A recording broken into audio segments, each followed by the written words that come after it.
नमस्कार, जय हिंद, वंदे मातरम। दोस्तों, मैं भारत नागपाल इस समय मौजूद हूँ दिल्ली रोहतक रोड पर पूर्व विधायक चौधरी नफे सिंह राठी जी इनेलो प्रदेश अध्यक्ष के कार्यालय पर, जहां पर चल रही है किसी मुद्दे को लेकर के प्रेस कॉन्फ्रेंस। आइए देखते हैं प्रेस कॉन्फ्रेंस की झलकियां।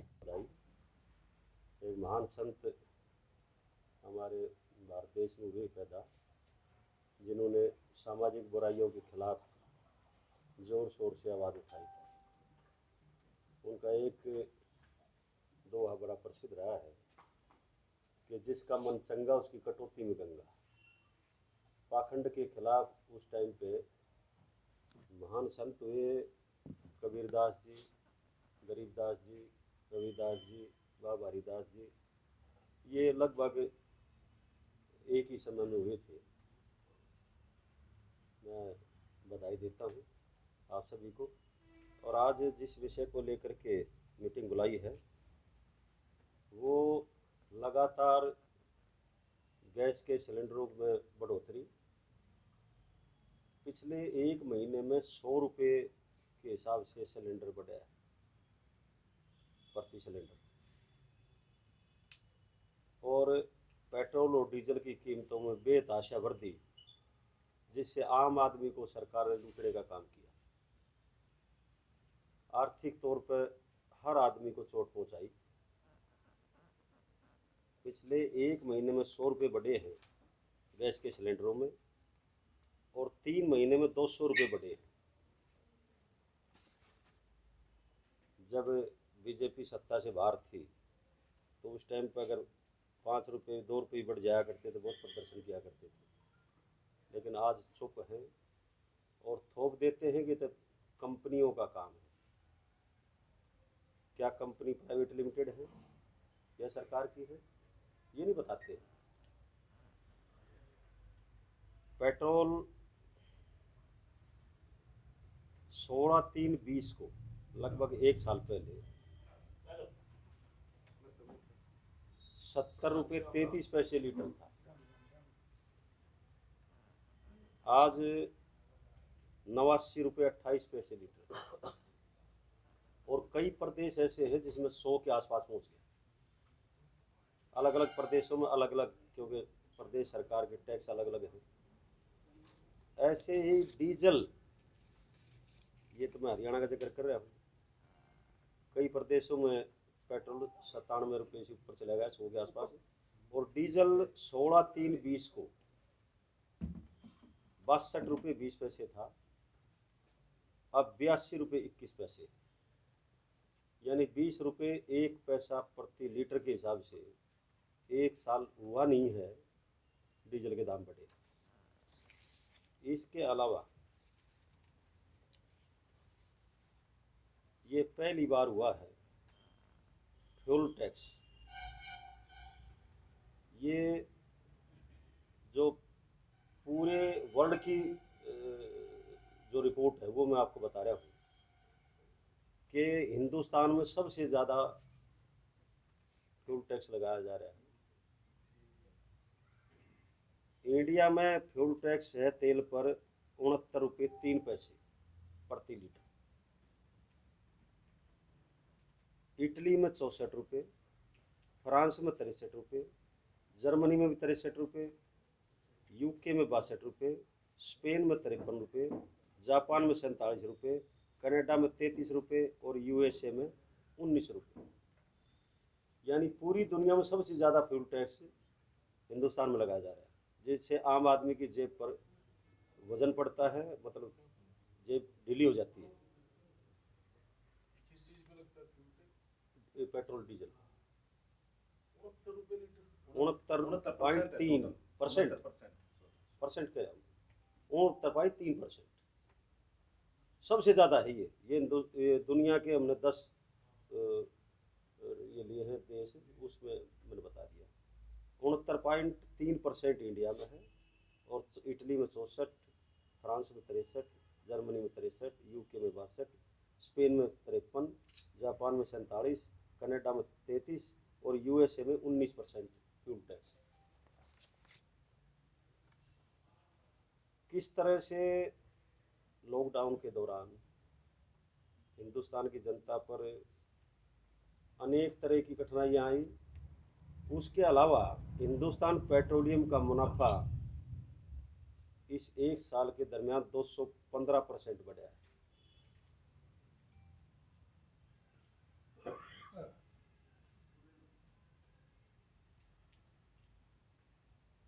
पेट्रोलियम का 120% बढ़ा है। पेट्रोल ये दिसंबर 2019 से दिसंबर 2020 का है।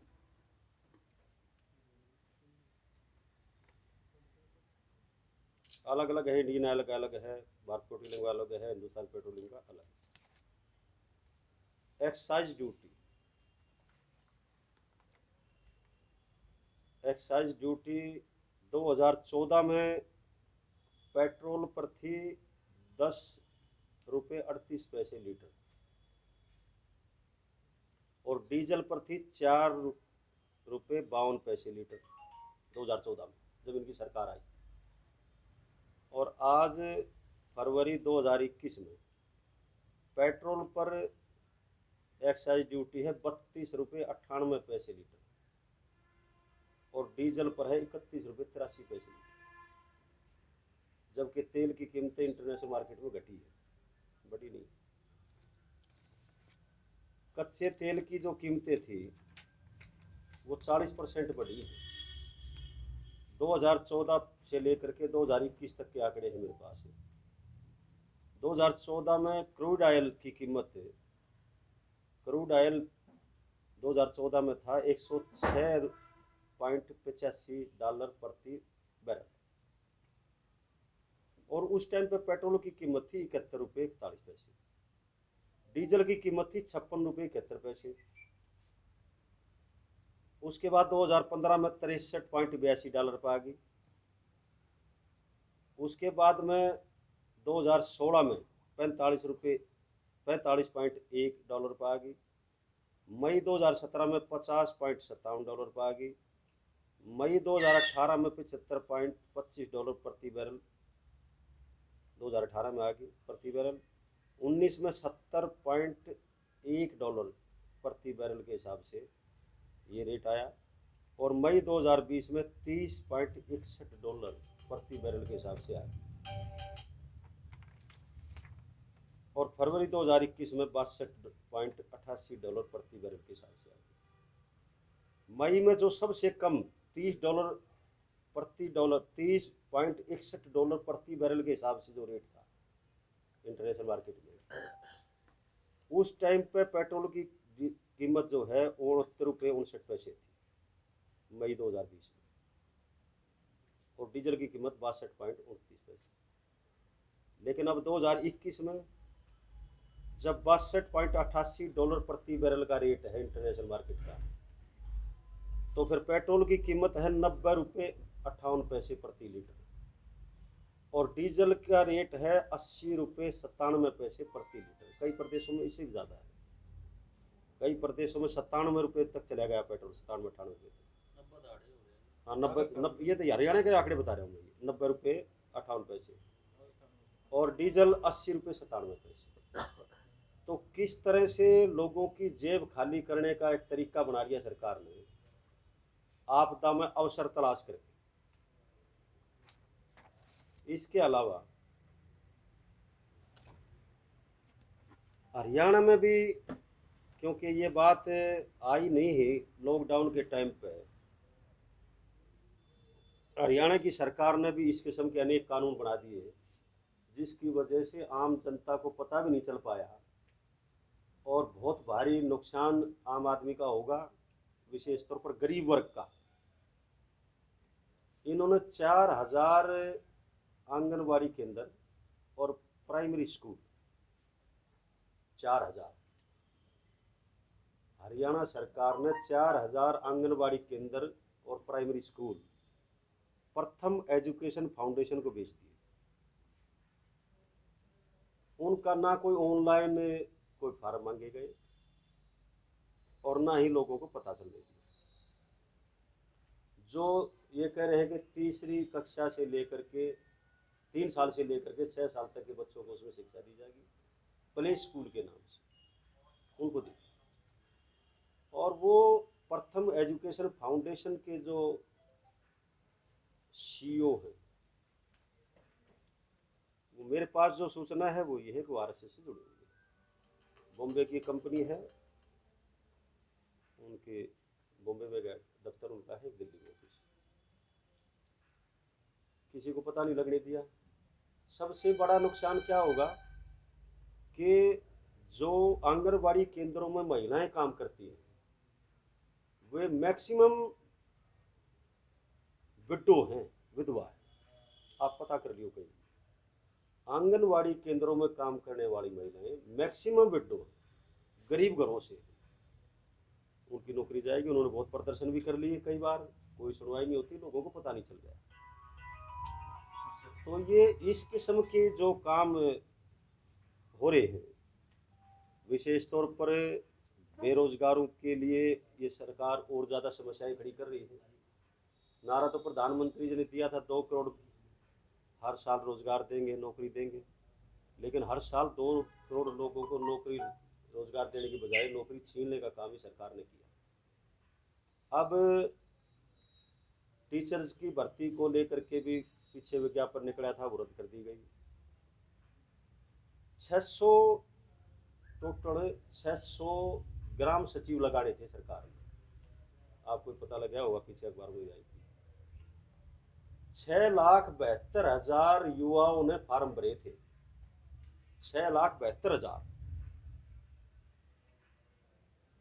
पेपर देने के लिए चले गए वो लोग, फार्म का पैसा जमा कराने का, आने जाने का खर्चा कितना होता है, रुकने का इंतजाम सर्दियों के टाइम पे, बहन बेटी अगर है तो माँ बाप को साथ जाना पड़ेगा, शादीशुदा है तो घर वाले को साथ जाना पड़ेगा, अकेली बहन बेटी जा नहीं सकती। तो ये एक फार्म पे कई हजार रुपए का खर्चा हुआ है एक बच्चे के ऊपर। 5-5, 6-6, 10-10 हजार गाड़ी लेके जाते हैं, किराए पे गाड़ी करके जानी पड़ेगी, और फिर वो पेपर नकल, उसमें हर एक पेपर लीक हुआ है इनका। इस सरकार में जितने पेपर लीक हुए, किसी सरकार में हुए ही नहीं। फिर वो पेपर लीक कराने वालों के खिलाफ क्या कार्रवाई की सरकार ने, जो उस महकमे का वजीर है उसको क्या दंड दिया सरकार ने। 6,72,000 युवाओं के साथ जो अब उन्होंने अब फिर निकालेंगे, उन्होंने फिर फार्म भरने पड़ेंगे, फिर वो एग्जाम के लिए जाएंगे, उसमें कुछ ओवरेज भी हो जाएंगे। तो ये कहाँ का न्याय है युवाओं के साथ। तो इन सब एक बहुत ज़्यादा बड़ी भारी समस्या है क्राइम की, और क्राइम के मामले में तो सारी सरकारों को इन्होंने पीछे छोड़ दिया। इस सरकार में जितने क्राइम हुए हैं कभी हुए नहीं है। आप अगर आंकड़े उठाओगे तो मेरे पास आंकड़े भी है, मैं बता भी दूंगा। जहां बदमाशी चरम सीमा पर है, वहां आज अखबार में मैंने पढ़ा था, एक सोनीपत में टैक्सी वाला लूट लिया बदमाशों ने, और उसके कपड़े तक भी उतरवा लिए, कच्छा भी नहीं छोड़ी उसके तन पे। वो बेचारा रात को खेतों में जाकर के मुंह दापड़ गया शर्म का मारा। वो तो किसान आ गया कोई, और उसने अपने घर से ला करके उसको कपड़े दिए। सरकार का ध्यान ही नहीं बातों पर। अभी कृषि संबंधी जो कानून बनाए, इन कानूनों को लेकर के किसी किसान संगठन ने कोई भी किसी किस्म का मांग पत्र अगर सरकार को दिया हो तो सरकार बताए। मोदी जी कहते हैं भाई हमने तो किसान की आय बढ़ाने की, किसान की आय दोगुनी करेंगे। किसान कहते हैं हमने नौकरी छोड़ दो, आय दोगुनी नहीं, ये तो अडानी और अंबानी की आय कई गुना बढ़ाने के लिए की है। अनेक मुद्दे, इन सब मुद्दों को लेकर के विशेष तौर पर बेरोजगारी का, क्राइम का। भादुगढ़ में भी अभी पीछे 4-5 दिन पहले एक घटना घटी थी, मैंने भी उनसे टेलीफोन पर बात की थी, मैं बाहर था। तो क्राइम जो करता है उसके खिलाफ सख्त कार्रवाई करे सरकार। मुझे अखबार में प्रकाश श्री विभाग, आज तो जून साहब भी अखबार में आई हुई खबर कि मेरे को फ़ोन कर देना कोई दिक्कत आए तो। 6-7 महीने तक तो दर्शन भी नहीं हुए महाशय के, दिल्ली रहे हैं, दर्शन भी नहीं होते। अगर किसी का टेलीफोन फीड नहीं है तो टेलीफोन उठाते ही नहीं कभी, फिर किसके पास फ़ोन करेंगे लोग। तो ये सारी समस्याओं को लेकर के इंडियन नेशनल लोकदल पार्टी की तरफ से 8 तारीख को एक बहुत बड़ा प्रदर्शन हम भादोगढ़ में करने जा रहे हैं। और हमारी पार्टी के नेता भाई अभय सिंह चौटाला जी से भी हमने निवेदन किया है, वो भी इस प्रदर्शन में शामिल होंगे 8 तारीख को 11 बजे 10 बजे लिख दो, क्योंकि 11 से तो चल पड़ेगी, गर्मी हो जाएगी इतनी। तो पूरे प्रदेश में होंगे इस तरह से प्रदर्शन ऐसे बात? हमने फिलहाल क्योंकि आगे का प्रोग्राम देखना पड़ता है हमें। अब बाई इलेक्शन है 2 हरियाणा में, मुझे लगता है कि शायद सरकार 5-6 तारीख को इलेक्शन बाई इलेक्शन भी डिक्लेयर करती है। ये सेशन है ना विधानसभा का, 2-3 दिन का होगा ये, उसके तुरंत बाद ये चुनाव डिक्लेयर होंगे। दो जगह जो बाई इलेक्शन है हरियाणा में लगता है, क्योंकि फिर टाइम आ जाएगा इसका भी। तो आगे का प्रोग्राम विधानसभा सेशन खत्म होने के बाद में बनाएंगे। ये इस किस्म की अनेक घटनाएं पूरे हरियाणा में घटित हुई है, विशेष तौर पर क्राइम। सरकार का ध्यान नहीं है इसमें। सेशन की बात करिए,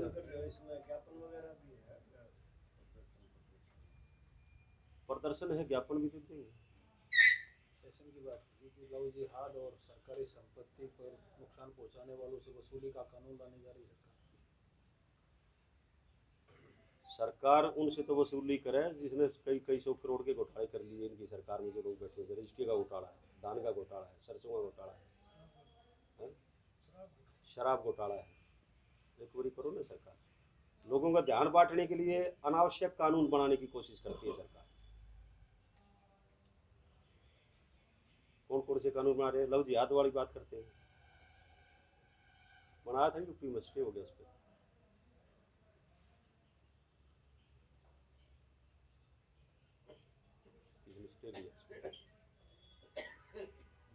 कानून बनाने से काम नहीं चलता ना, इम्प्लीमेंट कौन करेगा? कानून तो बना देते हैं, ये इम्प्लीमेंट तो होते नहीं। अनेक तरह के ऐप बना दिए, लोगों को पता ही नहीं है। ये तो कहते थे इनकी साझेदार पार्टी, तो कहती 5100 रुपये पेंशन देंगे, दे दी क्या? हिंदुस्तान में 4216 MLA हैं, 4216, 544 MP हैं, 260 राज्यसभा के मेंबर हैं मनोनीत समेत। किसी एक भी MLA ने, राज्यसभा के मेंबर ने, MP ने किसानों के समर्थन में इस्तीफा दे करके आया कोई? क्या नहीं आया। ये कानून बनाए थे कांग्रेस ने, पास इन्होंने कर दिए, क्योंकि कांग्रेस के पास मेजोरिटी नहीं थी उस टाइम पे। 2012 में रखे थे ना पार्लियामेंट में के लिए, कांग्रेस पास मेजोरिटी नहीं थी। कांग्रेस के लोगों ने ये टूल पे जाएंगे, वहाँ भाषण झाड़ कर फोटो लेकर के अखबार में देते हैं। अविश्वास प्रस्ताव भी ला रहे हैं। अविश्वास प्रस्ताव ले आओ, तोड़ के तो दिखाओ। अच्छी बात है सरकार टूटे। अब हुड्डा साहब का बयान आया था, दीपेंद्र जी का भी बयान आया एक बार, मैंने फिर चंडीगढ़ में दिया था कि वो उन्होंने कहा कि भाई अगर उस टाइम पे भाई साहब ने घोषणा की 8 जनवरी को, यहाँ बाधागढ़ में देखी थी आपके सामने कि 26 जनवरी तक अगर कानून वापस नहीं लिए तो हम 27 को रिजाइन देते हैं। तो किसी ने कहा कि ढोंग कर रहे हैं, ऐसा करेंगे नहीं। हुड्डा साहब का बयान आया कि इससे विपक्ष कमज़ोर होगा, सरकार को ताकत मिलेगी, हम अविश्वास प्रस्ताव ले आएंगे। पिछले नवंबर में सेशन था, जब भी ये मुद्दे उठ रहे थे, क्यों नहीं लाए प्रस्ताव? वॉकआउट करके चले गए। फिर सारी बात आप सारे समझते हो, वो भी समझे इस बात ने कि किसी सरकार को गिराने के लिए या किसी सरकार का प्रस्ताव गिराने के लिए या अपोजिशन का प्रस्ताव पास करने के लिए मेजोरिटी चाहिए। 90 का हाउस है तो 46 चाहिए। अब ऐसे में इस्तीफा दे दिया तो 89 रह गए, अब 45 चाहिए। 89 में तो 45 चाहिए ना, तो फिर 45 करो, तोड़ो सरकार को। अच्छी बात। हमारा तो एक था किसानों के हाथों में इस्तीफा दे दे, क्योंकि किसानों की डिमांड थी कि भाई इस्तीफा दे करके आओ। लेकिन ये केवल दिखावा ही करें।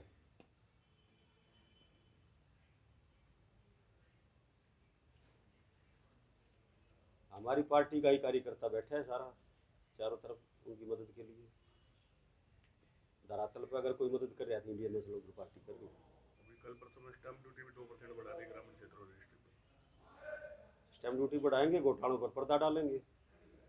आप सारे शहर के बाशिंदे हो, एक भी रजिस्ट्री बगैर पैसे के करा के दिखाओ, कोई 300 रुपये का मांगा तहसीलदार, एक भी रजिस्ट्री कराओ बगैर पैसे। 300 रुपये का, पहले 200 थी, 300 होगी।